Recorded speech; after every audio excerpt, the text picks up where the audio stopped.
Comrade Ajit Navale हे नाव महाराष्ट्राला आणि देशाला दोन गोष्टींमुळे माहीत झालं. ते शेतकऱ्यांचा ऐतिहासिक संप आणि शेतकऱ्यांचा लॉंग मार्च. या दोन घटनांनी केवळ महाराष्ट्र नव्हे तर देश पातळीवरच्या शेतकरी संघटना, अनेक सरकार आणि राजकारणाचा अजेंडा बदलवणारी ही आंदोलनं ठरली. हे आंदोलन झाल्यानंतर कॉम्रेड अजित नवले यांनी शेतकरी संप आणि लॉंग मार्च आणि या निमित्तानं शेतकरी चळवळ याचा लेखाजोखा पुस्तक रूपानं समोर आणला. शेतकऱ्यांची फौज निघे असं या पुस्तकाचं नाव आहे. समकालीन प्रकाशननं हे प्रसिद्ध केलंय. या पुस्तकाच्या निमित्तानं अजित नवले यांची एकूणच वाटचाल, शेतकरी आंदोलनातील ते रोमांचकारी दिवस आणि एकूणच शेतकरी चळवळी पुढचे प्रश्न या निमित्तानं आज मॅक्स महाराष्ट्रासाठी आपण त्यांच्याशी बोलतो आहोत. नमस्कार कॉम्रेड. नमस्ते. खरं तर कम्युनिस्ट पक्षाच्या कामाचा परीघ हा अगदी एअर इंडियातल्या कर्मचाऱ्यांपासून तर शेतमजुरांपर्यंत किंवा वेगवेगळ्या प्रकारच्या संघटना सुरू असतात. पण त्याच्यामध्ये शेतकऱ्यांच्या संघटनेत आपण काम करावं. म्हणजे तुम्ही अनेक प्रकारचं काम केलं आहे, पण आज फोकस जो आहे तो तुमचा मुख्य शेतकऱ्यांच्या याच्याबद्दल आहे. तर शेतकऱ्यांच्या संघटनेमध्ये आपण किसान सभेमध्ये काम करावं असं का वाटतं तुम्हाला?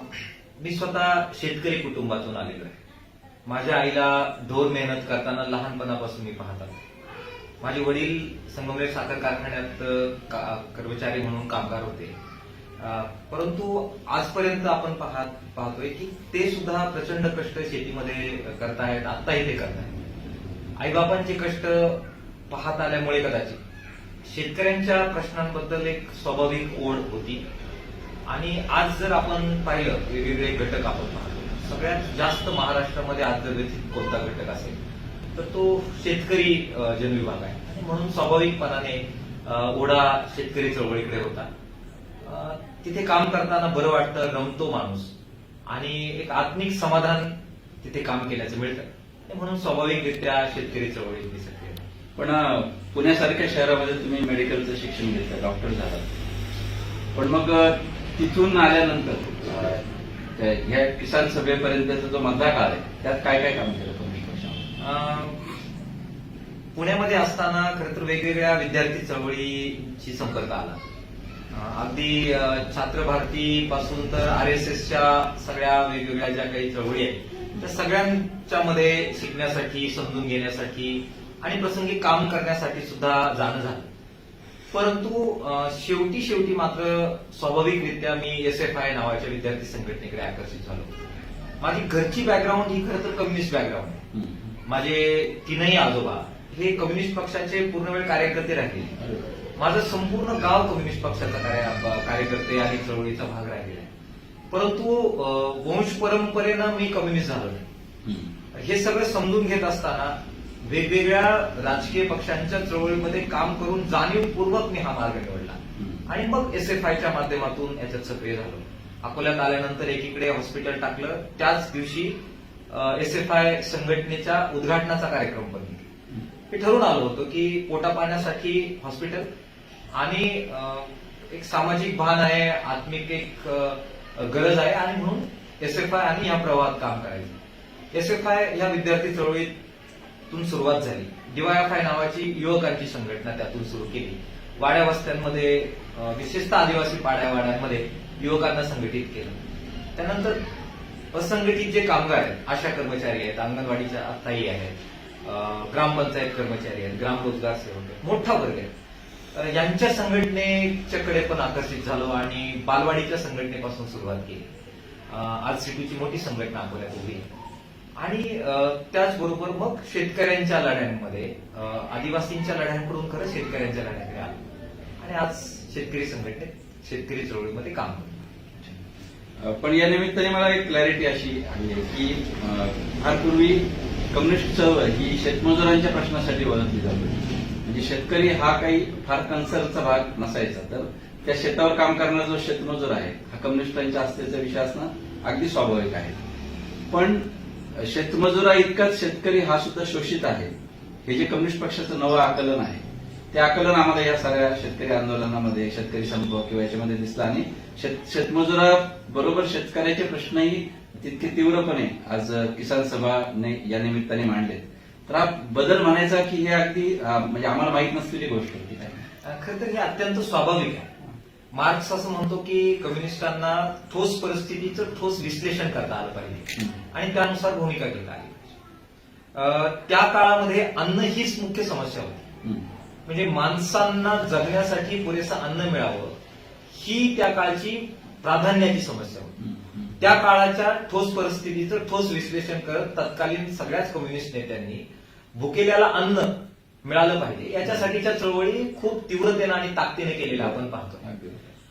स्वाभाविकरित्या आता काळ बदलला आहे, अन्नाची निर्मिती मोठ्या प्रमाणात होते आहे आणि त्यातूनच जे जागतिकीकरण आणि बाकी सगळ्या आर्थिक धोरणं आपण स्वीकारली. आज आपण पाहतोय की शेतमजुराचे प्रश्न आजही आहेत. आज आम्ही अजूनही त्याच्याकडे लक्ष देण्याची आमची बांधिलकी कायम आहे. परंतु त्याच्या जोडीला नव्या जागतिकीकरणामुळे आणि जे काही धोरणं सरकारने घेतली त्याच्यामुळे आज मोठ्या प्रमाणात शेतकरी अडचणीत आहे.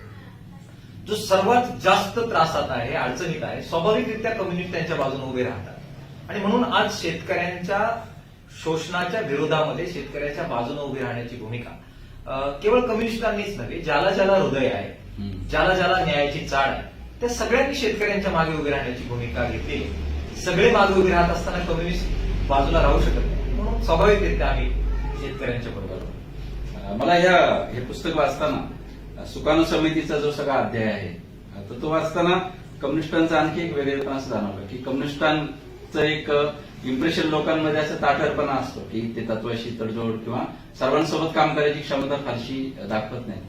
परंतु या सुकाणू समितीच्या निमित्ताने एक जाणवलं की मध्य केंद्रबिंदूला कम्युनिस्ट राहिले आणि सर्व विचार सरणीचे ज्या शेतकरी संघटना आहेत त्या सर्वांना एकत्र घेण्याचा जो एक लवचिकपणा दाखवला आणि अगदी शेवटी तुटेपर्यंत म्हणजे अगदी इतरांनी हेकटपणा केला किंवा इतरांनी ताणलं परंतु ते तुटू नये म्हणून कम्युनिस्ट पक्षाने शेवटपर्यंत प्रयत्न केले. तर हे तुमच्यासाठी फार नवीन होतं का? म्हणजे खरं तर आमच्याबद्दल कम्युनिस्ट विचारसरणीबद्दल खूप गोड अशा प्रकारचे गैरसमज समाजामध्ये आहेत.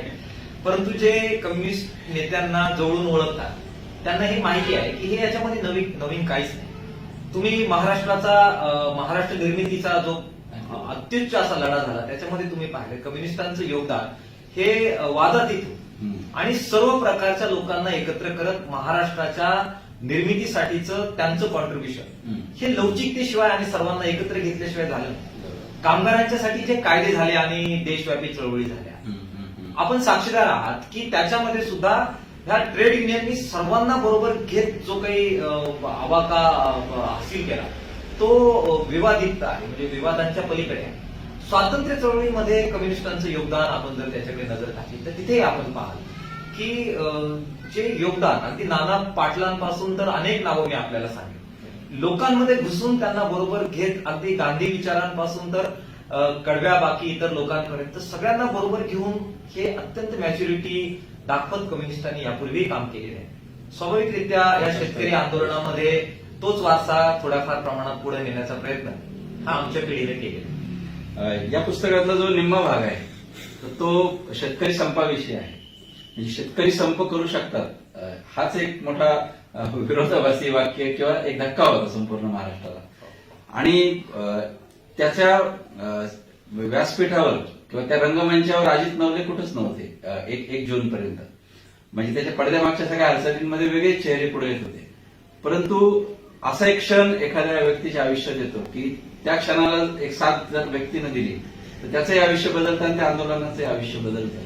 तर मला असं वाटतं की मुख्यमंत्र्यांच्या बैठकीतून उठून येणं आणि त्याच्यानंतर ती जी एक सेटलमेंट किंवा ती जी तडजोड होती ती लाथाडून महाराष्ट्रातल्या सगळ्या संघटनेत पलीकडच्या शेतकरी तरुणांना आवाहन करून त्यांना उभं करणं हे एका रात्रीतून अगदी घडलेलं या पुस्तकात पण पाहिलं आहे. आम्ही मित्रांनी सगळ्यांनी ते जवळून बघितलेलं आहे. तर गांधीजी जो आतला आवाज म्हणतात, गांधीजींनी जो आतला आवाज शब्द वापरला की आपण किती जरी आता कागदावर बोललो की समजा मुख्यमंत्री वगैरे यांना काय म्हणजे यांचा विरोध करू शकतो आपण वगैरे, पण मध्यरात्रीच्या वेळी इतके सारे शेतकरी नेते एका बाजूला गेलेले असताना आणि आपल्याला कुठल्याही प्रकारे याच्या परिणामांची कल्पना नसताना किंवा आपण एकटे पडू काय किंवा आपली संघटनेवर त्याचे काय परिणाम होतील याच्या म्हणजे तो प्रचंड तणावाचा क्षण असतो आणि अशा वेळी काहीतरी उसळी मारून बाहेर येतो आणि आपण ठामपणे एक भूमिका घेतो आणि त्या सगळ्या पारंपरिक गणिताचा पट उधळून लावतो. तर हे नेमकं काय असतं म्हणजे बघा, तुमच्या पहिल्या प्रश्नाचं उत्तर द्यायला मला आवडेल की असं अचानक खरं तर जगामध्ये काहीच होत नसतं. ओशोंच्या बद्दल तुम्ही फार वाचलंय, आपण खूप गप्पा मारलेल्या आहेत. ओशो एका ठिकाणी असं म्हणतो की आपल्याला झाडावरचं फुल फुललेलं दिसतं, पण फुल तिथे तयार झालेलंच नसतं. फुल तयार होण्याची प्रक्रिया दूर कुठेतरी सुरू झालेली असते. म्हणजे बी जिथे निर्माण झालं ते त्या जमिनीत आलं, तिथे त्याची मुळं तयार झाली, त्याचं खोड तयार झालं, त्याचं झाड तयार झालं, त्याच्या फांद्या तयार झाल्या, त्याची पानं तयार झाली आणि मग त्याच्यानंतर ते काहीतरी फुल तयार झालं. आपल्याला फुल दिसतं, पण ती फुल बनण्याची प्रक्रिया इतकी प्रदीर्घ असते. कोण अजित नवले काहीतरी एक भूमिका घेतो, हे कदाचित तो दृश्य क्षण आहे, परंतु त्यांनी तशी भूमिका घ्यावी यासाठी किसान सभेने जी काही पर्यायी मांडणी शेतकरी चळवळीची केलेली आहे. संबंध माझ्या चळवळीच्या मित्रांनी जे संस्कार आमच्या सगळ्या पिढीपर्यंत दिले आणि सर्वात महत्वाचं म्हणजे शेतकऱ्यांची तरुण मुलं जी त्या संपाचे खरे नायक होते, त्यांनी जे काही 6 महिने त्याच्यासाठी कष्ट उपसलेले होते. शेतकरी बापाची जी अवस्था गावागावामध्ये होती, ज्या आशेनं ते त्या संपाकडे पाहत होते, ही फुल बांधण्याची प्रक्रिया इतकी प्रदीर्घ आणि खोलवर होती. त्यामुळे अचानक खरं तर काही झालं नाही, अत्यंत स्वाभाविकरित्या मी त्या ठिकाणी वागलो. मला खात्री आहे की शेतकऱ्याचा प्रामाणिक कोणताही मुलगा त्या ठिकाणी असता तर तो माझ्यासारखाच वागला असता. बिलकुल वेगळं काही वागूच शकला नसता. कुणी कावेबाज, कोणाचे तरी राजकीय स्वार्थ, अशी माणसं कशी वागतील मला सांगता येणार नाही, परंतु कोणताच शेतकऱ्याचा पोरगा मी जसं वागलो त्याच्यापेक्षा वेगळा वागू शकला नसता. आणि त्यामुळे मला असं वाटतं की हे अत्यंत स्वाभाविक होतं. पण मुख्यमंत्र्यांसारख्या व्यक्तीच्या बंगल्यामध्ये मध्यरात्रीच्या वेळी आपण आपल्या अंतरात्म्याचा आवाज ऐकून बाहेर मला या तडजोडी मान्य नाहीत असं म्हणून अंधारामध्ये निघायचं आणि पूर्ण महाराष्ट्रातल्या सगळ्या तरुणांना आणि यांना एक हुंकार देऊन पुन्हा ह्या संप मागे घेतलेला नाही या पद्धतीने म्हणजे ते जे थरारक क्षण होता किंवा ते होतं. तर आज मागे वळून पाहताना काय वाटतं ते? बघा, मी पुस्तकात पण खरं तर ते लिहिले की आणि मी स्वतः खूप त्यावेळेस त्याबद्दलचे अनुभव घेतलेले की ज्यावेळी खूप आणीबाणीची परिस्थिती निर्माण होते, खूप संघर्ष असतो, वेगवेगळे अस्पेक्ट्स असतात त्या घटनेला, दबाव असतो का कुणास ठाऊक, मी त्यावेळी स्वतःचा परीक्षण केलेलं आहे की त्यावेळी मी शांत व्हायला लागतो. हे सगळे तणाव जे आहेत ते निवळायला लागतात.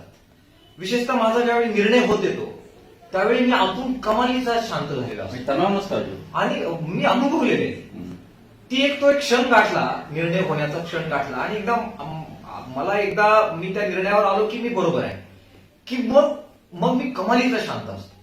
आणि मग सगळ्या प्रकारचे अतिक्रमण, सगळ्या प्रकारचे आक्रमण हे गैरलागू ठरतात. आणि अगदी तसंच झालं. जोपर्यंत त्या मित्रांची साथ सोडण्याचा निर्णय होत नव्हता तोपर्यंत मी अस्वस्थ होतो. जोपर्यंत मला आशा होती की याच्यातूनही काहीतरी चांगलं होईल, मुख्यमंत्री आपलं ऐकतील आणि किमान पुंतांब्याला जाऊन आम्हाला निर्णय घेऊन देतील, मित्रांना विश्वासात घेऊन आपल्याला निर्णय घेता येईल, जो शेतकऱ्याचा पोरगा गावागावामध्ये रणांगणात उतरलेला आहे त्याचा विश्वासघात होणार नाही असा मार्ग आपल्याला या बैठकीत काढता येईल, असा प्रयत्न जोपर्यंत आपण करू शकत होतो तोपर्यंत मी अस्वस्थ होतो. जेव्हा निर्णय झाला की आता इथे होणार नाही, आता लढा करावा लागेल आणि आरपार यांना उधळून लावावं लागेल, त्यावेळी मी अत्यंत शांत झालो आणि निश्चिंतपणाने बाहेर पडलो. मग तमास नसते, मग ती ताकदच वेगळी असते. त्यावेळी अजित नवले होतं कुठे? त्यावेळी गावागावातली तरुण मुलं, गावागावातली शेतकऱ्याची मुलं, त्यांचा हुंकार, त्यांचा सगळा जोश, ह्याचं तुम्ही प्रतिनिधित्व करत असता. अजित नवलेची ताकद नसते ती, त्या माणसाची ताकद ती शिल्लकच राहत नाही. तो सगळा समुदाय, त्याचा आवाज तुम्ही असता, तो त्याचा नेता निर्माण आणि त्या नेतृत्वाच्या पुढे पोलीस ही दमन यंत्रणा, ही पदार्थ होता. हे मी घेतलेला एकट्याने अनुभव नाहीये. ज्यांनी लढ्याचा तो क्षण अनुभवलाय ना ते तुम्हाला हेच सांगते की त्यावेळी तुम्ही अत्यंत निश्चिंत असता आणि त्यावेळी परिणामांची चिंता राहत नाही. मी त्या या पुस्तकामध्ये सुकाणू समितीचं जे काही नंतर झालं तर ते वाचकालाही अस्वस्थ करतं की ज्या प्रकारच्या सत्ता स्पर्धा किंवा व्यक्तिगत अहंकार किंवा बाकीच्या अनेक गोष्टींमुळे ज्या पद्धतीने ते सुकाणू समिती मोडून पडली, म्हणजे आणीबाणीमध्ये जनता पक्ष मोडणं असेल किंवा असे अनेक अनुभव या देशातल्या सामान्य जनतेने घेतलेत की तिला कोणतरी स्वप्न दाखवतं आणि ते स्वप्न तिच्या डोळ्यासमोर मोडून शकतं. जयप्रकाश म्हणाले होते की मेरा बाग उजाड हो गया वगैरे असं. तर ते मोडण्याचं वाईट तुम्हालाही वाटतं, वाचकालाही वाटतं याच्यामध्ये वाचताना. पण तुम्ही शेवटी जी उपलब्धी दिली त्याची, तर या शेतकरी संपानं किंवा त्या निमित्ताने जे 6 महिने जे महाराष्ट्रामध्ये वेगवेगळी आंदोलनं घडली, तर त्यानं नेमकं शेतकरी आंदोलनाला आणि ज्याचा उल्लेख तुम्ही गावोगावच्या तरुण मुलांचा केला, तर त्यांना नेमकं काय दिलंय शेतकरी आंदोलन? बघा, शेतकऱ्यांचा संप ही एका संघटनेनं घडून आणलेली गोष्ट नव्हती. बरोबर. पुस्तकामध्ये लॉंग मार्चची कथा मांडली आहे. कदाचित लॉंग मार्च हा एका संघटित ताकद असणाऱ्या किसान सभेने डिझाईन केला आणि त्याला मूर्त स्वरूप दिलं. शेतकरी संपाचं तसं नव्हतं. उत्स्फूर्त शेतकरी संप उत्स्फूर्त होता, जसा स्वातंत्र्य लढा उत्स्फूर्त होता, जसा संयुक्त महाराष्ट्राचा लढा उत्स्फूर्त होता, तसा शेतकरी संप उत्स्फूर्त होता. आणि गावागावातील शहाणी झालेली, बापाचं दुःख, आईचं दुःख, भावाचं दुःख पाहून व्यथित झालेली आणि यांच्यासाठी काहीतरी करायला पाहिजे असं आत्मभान आलेल्या तरुणांनी आकार दिलेला तो संप होता. आणि त्यामुळे तो संप मोडून पडता कामा नये ही प्रायोरिटी होती. एका लॉजिकल एंड पर्यंत तो घेऊन जाणं ही त्यावेळची आपल्या सगळ्यांची आवश्यक गरज होती, जेणेकरून शेतकऱ्यांच्या तरुण मुलांच्या मनामध्ये लढ्याची जी मशाल आहे ती पेटत राहिली पाहिजे. मला असं वाटतं ते साध्य झालं. आणि सुकाणू समितीचा सगळा प्रयोग आणि त्या सगळ्याची ही त्या लॉजिकल एंड पर्यंत ते आंदोलन नेण्याच्या साठीचा अट्टास होता. हे आम्हाला माहित होतं सर, की सुकाणू समिती ही काही लॉंग टर्मची काही फार मोठी गोष्ट असू शकत नाही. वेगवेगळ्या विचारसरणी असणारे, वेगवेगळ्या नेतृत्वामधले विखरलेले अत्यंत टोकाचे लोक एकत्र आलेले होते. त्यामुळे किमान समान कार्यक्रमाच्या आधारावर काहीतरी फार मोठी क्रांती त्यातून होईल ह्या कोणत्याही भ्रमात आम्ही कोणी नव्हतो. परंतु ती एकजूट किमान हे आंदोलन लॉजिकल एंड पर्यंत घेऊन जाण्यापर्यंत टिकवणं, मला वाटतं ते काम आमचं होतं. आणि तुम्ही पाहाल की त्याच्यासाठी जे जे जबाबदार माणसं आहेत त्यांनी माघार घेतलेली आपल्याला दिसते, त्यांनी कमीपणा घेतलेला दिसतो.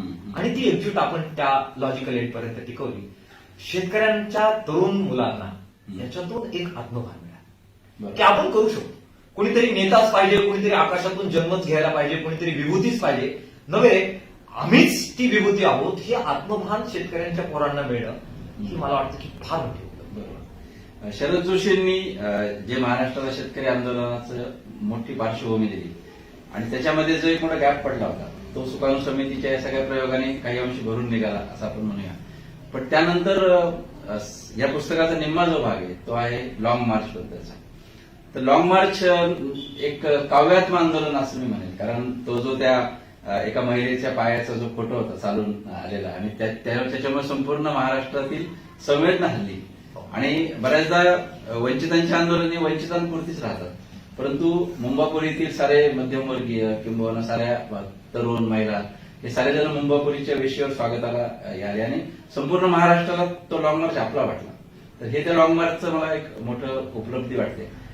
तर लॉंग मार्चचं याच्यामध्ये जे काही वर्णन आहे किंवा लॉंग मार्चचं जे हे केले, तर मला लेखक म्हणून असा प्रश्न विचारायचा आहे की त्या लॉंग मार्चचं वर्णन ज्या पद्धतीनं लाईव्ह पद्धतीने केलं, विशेषतः त्याच्या घाटाच्या कासारा घाटाच्या वर उभं राहून तो जो फोटो काढलाय आणि त्याचा जो तपशील दिलाय लेखक म्हणून, तर मी पण लिहित होतो. मला नेहमी म्हणजे औत्सुक्य असं वाटतं की याच्यापूर्वी अजित नवले या व्यक्तीच्या नावावर एकही ललित लेख नाही, किंवा असतील तर फक्त आमच्या आंदोलनाचे पत्रक वगैरे लिहिण्याचा अनुभव आहे घाटीची.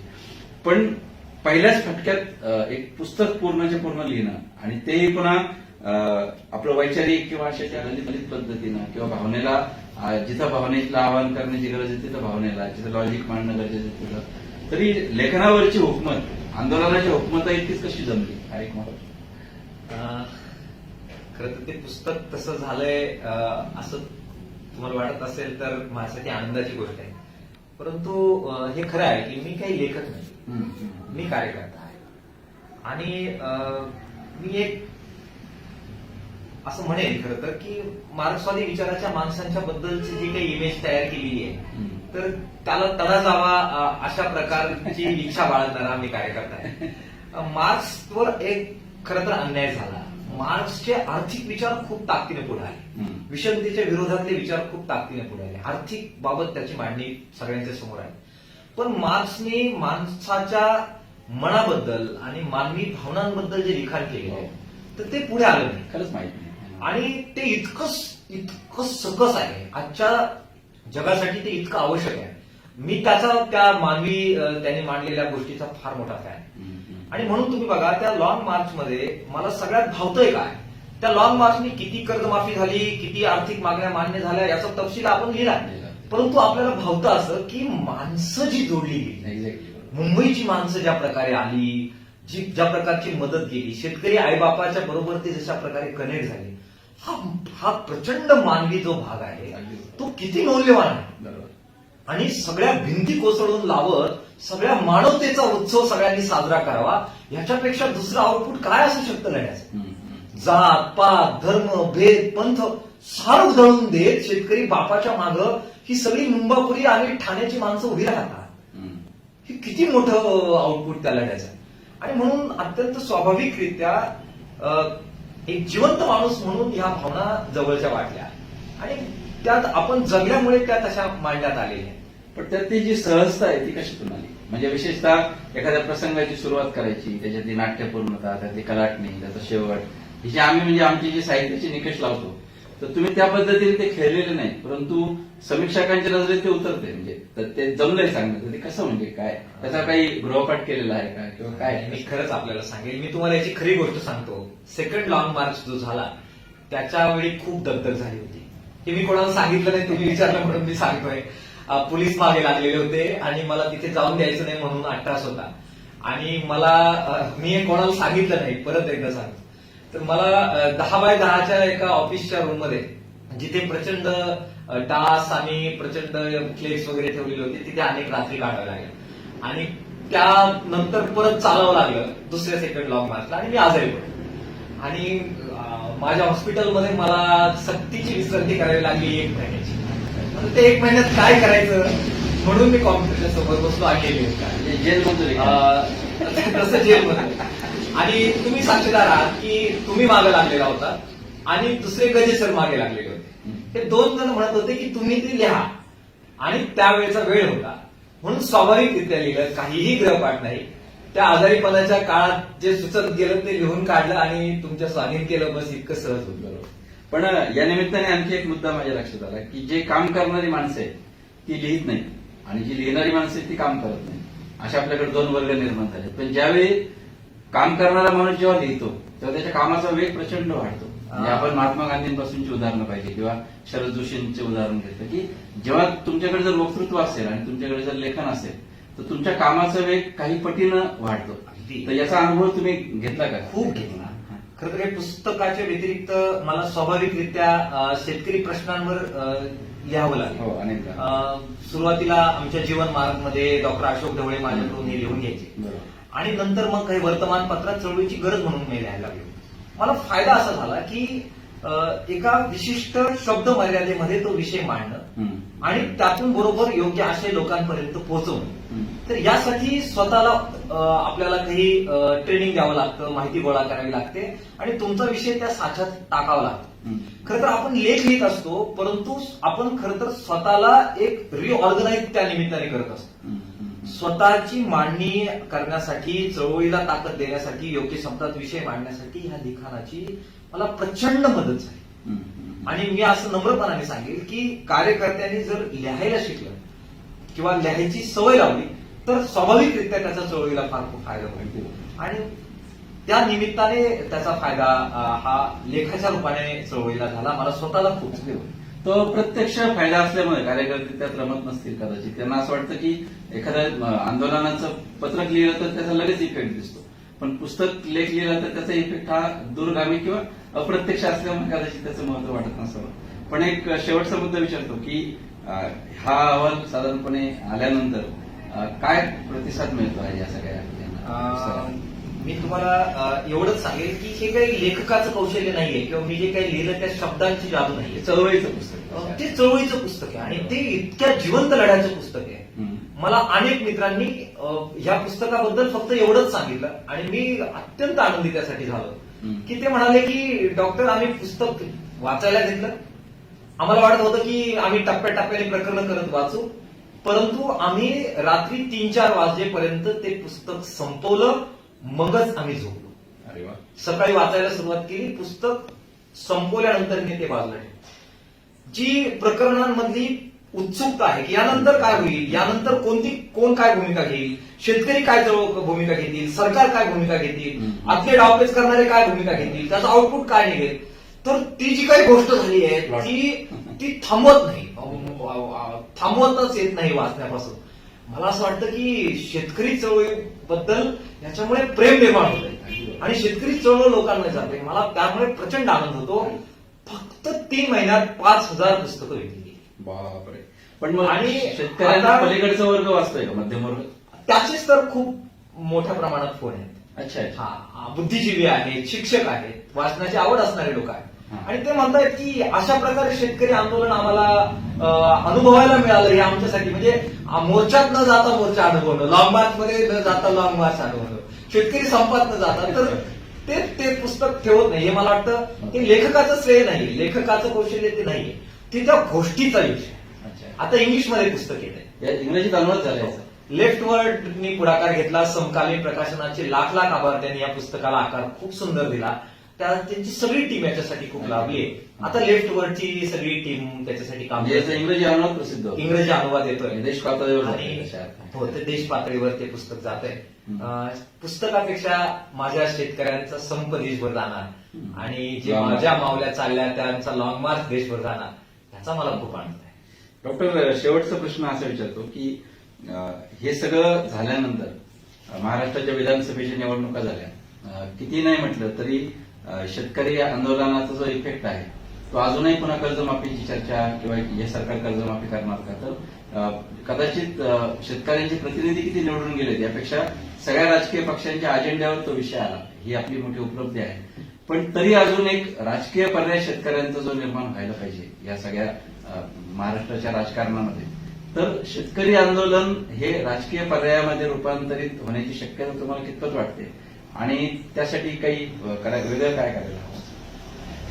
खरं तर पर्यायी राजकारण ही एक सातत्यानं डेव्हलप होणारी प्रक्रिया आहे. एक मोठे जागतिक संदर्भ असणारी ही सगळी प्रक्रिया आहे. त्याच्यामुळे एखाद्या कोणत्या आंदोलनामुळे त्याचं रूपांतर लगेचच काहीतरी राजकीय पर्यायात होईल तर असं होत नसतंय. विशेषतः जे अल्टरनेटिव्ह फोर्सेस आहेत, जे प्रस्थापित यंत्रणेला धक्का देऊ इच्छितात आणि जनवादी अशा प्रकारचं, लोकशाहीवादी अशा प्रकारचं, समतावादी अशा प्रकारचं काही घडू इच्छितात, तर त्यांनी पंचवार्षिक विषय करू नये. त्यांची लढाई काही पिढ्यांची आहे. ही मानसिकता पहिल्यांदा कार्यकर्त्यांनी, आमच्यासारख्या माणसांनी ठेवली पाहिजे. ती आम्ही ठेवून आहोत. परंतु आपण ज्या चळवळी करतोय त्याचे तात्कालिक फायदे शेतकऱ्यांना मिळत आहेत. 23,000 कोटी रुपयाची कर्जमाफी ऍक्च्युअली शेतकऱ्यांच्या पदरात पडली. दुसऱ्या कर्जमाफीचं वातावरण परत तयार झालं. आपण म्हटलो लूट वापसीचे पहिले हप्ते आम्ही मिळवले, असे अनेक हप्ते शेतकऱ्यांची पुढे मिळवत राहते. स्वामीनाथन आयोग हा लोकप्रिय शब्द बनला. महाराष्ट्राच्या शेतकरी संपानंतर मध्य प्रदेशमध्ये वाण गेलं, राजस्थानमध्ये गेलं, अखिल भारतीय स्तरावर 208 संघटना एकत्र आल्या. महाराष्ट्राच्या लॉंग मार्चच्या धर्तीवर 208 संघटनांनी 4 लॉंग मार्च दिल्लीच्या तख्ताला धडक देणारे काय. मला असं वाटतं की हे कॉन्ट्रीब्युशन आहे आणि ते दीर्घकाळ करावं लागेल.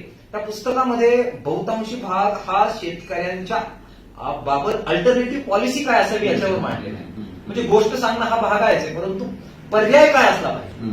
पाण्याच्या बद्दल आम्ही काय पर्याय मांडणी केली पाहिजे, हमी भावाच्या बद्दल पर्याय काय मांडणी केली पाहिजे, प्रक्रिया उद्योगाच्या बद्दल आमची काय पर्याय मांडणी, तर हे मांडण्याचा प्रयत्न केलेला आहे. दीर्घकाळ चालणारी प्रक्रिया आहे, परंतु शेवटी विजय आमचा होईल याच्याबद्दल बिलकुल शंका आमच्या लढणाऱ्या माणसामध्ये नाही. पण मुंबईच्या वेशीवर उद्धव ठाकरे, एकनाथ शिंदे आले होते.